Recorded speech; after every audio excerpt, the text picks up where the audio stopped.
What is your belief as to the effectiveness of the statewide voter vault program? Could you maybe inform our audience what that is and how the state works with that program? It's critically important to our future success, and we've relied on it, being able to ID voters and knowing where voters are, how to contact them, even when to contact them. The most important thing about voter vault, obviously, is to keep it fresh and prevent it from becoming stale. And that's again where y'all deserve a big round of applause with your relentless focus. Really, I mean, there are real key players in the state. You all being one of those who make sure that list is the list. It is. There are other competitors, but that is the list that we rely on, that we invest in, and that requires really buy-in from all 92 counties. We have this 92 county strategy where we don't just, our party is not a top down or a bottom up. It meets in the middle, and all 92 counties. Allen County is just as important as is Jay or Randolph, and vice versa. So.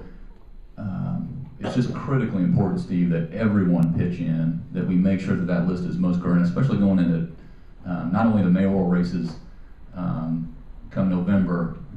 Obviously, you have a primary here, a couple, but come November, we're gonna rely on that all across the state, and then of course, as we turn our attention to 2012 after this November, we'll have to have that thing in the best shape it's ever been in. So. Thanks for all you've done on that, and thanks in advance for what you'll do. Yes, sir, Paul. Can you talk a little bit about how the new maps have been received statewide, and maybe comment on the process, how it was different from the last redistricting 10 years ago? Statewide, I think a fair assessment would be that they've been received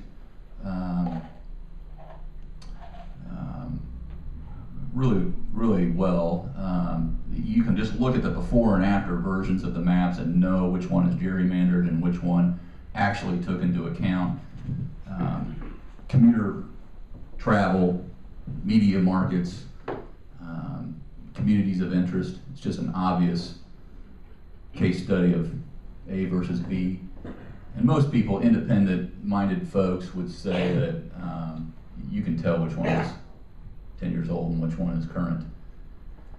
The process, I was personally involved 10 years ago in this process. I worked for a congressman in Southwest Indiana, and I attended a hearing, and it was probably nothing more than checking a box where the hearing, we went in, we presented our case, and we were acknowledged we were there, but none of that information was really taken into account. Obviously, the maps that were drawn this time around were much more weighted toward, as I said, communities of interest and keeping those intact, and took public input into account.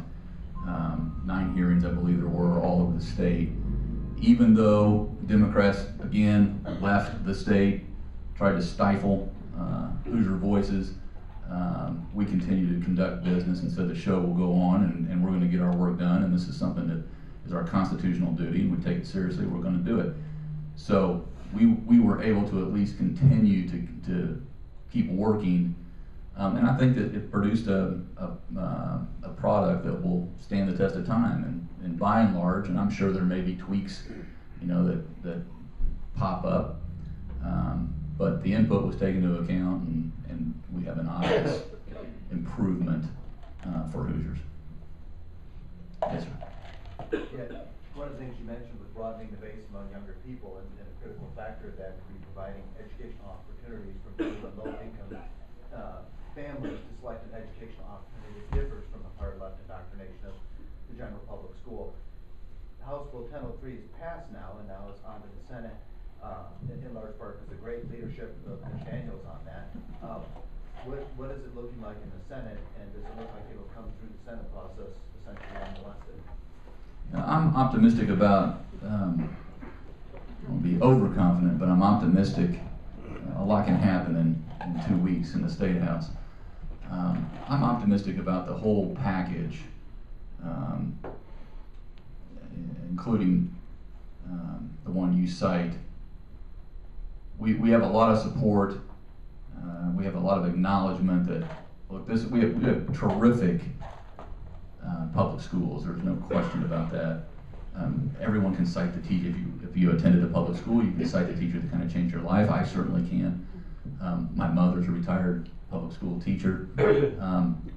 But not every scenario fits every student. And so what we're trying to do through charters and vouchers and is provide other opportunities for students who may need those. So in short, I'm extremely optimistic that the package will pass in full. Vouchers, merit pay, tenure. Hopefully, there's another one that doesn't get a lot of discussion, but if you complete your requirements by your 11th year, then you can take that money that was going to be used in high school and go on to college and not do like I did in high school and pretty much waste some of my senior year. And I enjoyed it. My parents, if they had the option, they may have chose differently for me as a minor. But I'm very optimistic that will pass.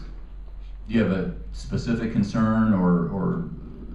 Just that concessions were made to get it through the House, which were understandable, and it would be wonderful if we could get it through the Senate without any additional concessions being made.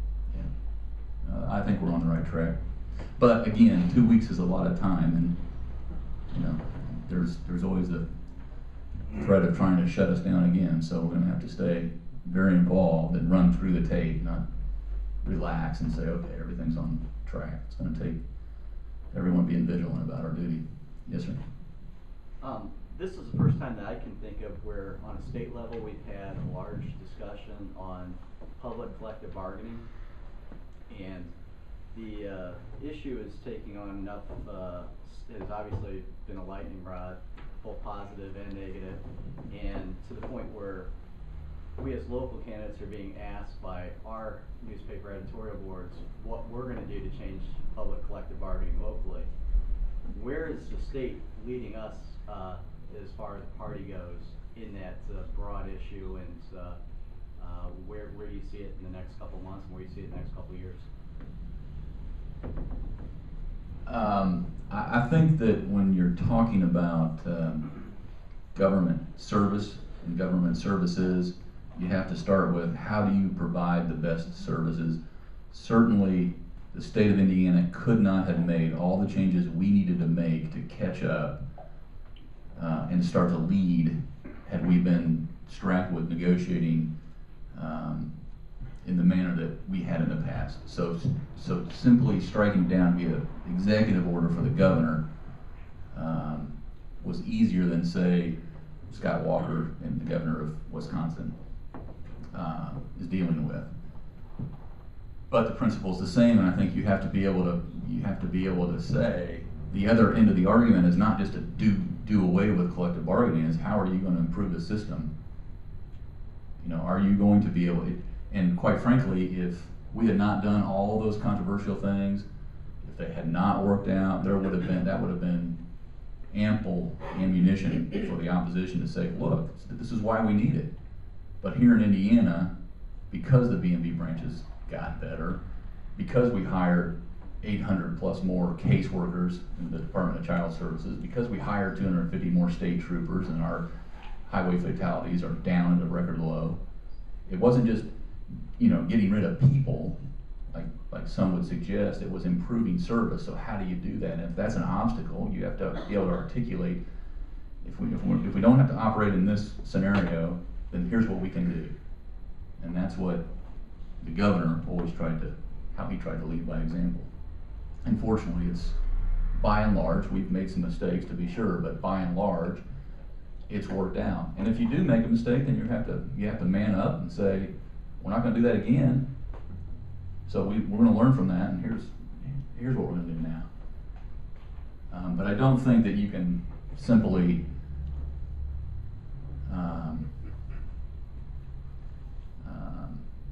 say that you're going to continue to operate tomorrow like you have in the past and expect a different result. But it takes a little bit of courage too, because as you were finding out on the local level, it's one organized opposition. Happy to help in any way.